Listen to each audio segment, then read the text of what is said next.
Hey, good morning, Levi. If you don't have your book, could you go grab it a second? What I'd like you to do for today is continue reading in the middle of page 15. Okay, so you're going to pick up right here. All right.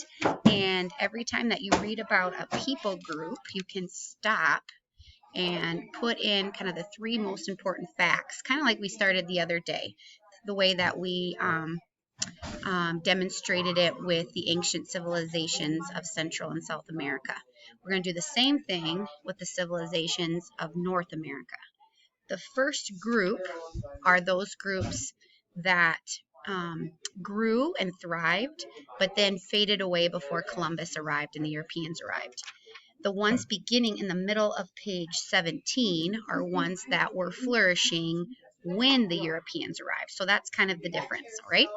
So read about each of those people groups, find the main, most important facts that makes them unique from the other groups, and put that in the left column. So right here, you're going to have 3 bullets about this group, 3 bullets about this group, 3 bullets about this group. This column, you can go ahead and go to Insert Image, search the web, and find a picture that might reflect one of the bullets that you talked about. Okay, so that will be your task for today. Again, email or text me with questions. We're again just kind of establishing that the Europeans were not the first ones to arrive and really celebrating the cultures that were here before. All right, read well, write well, and let me know if you have questions. Have a great day, bud. See ya.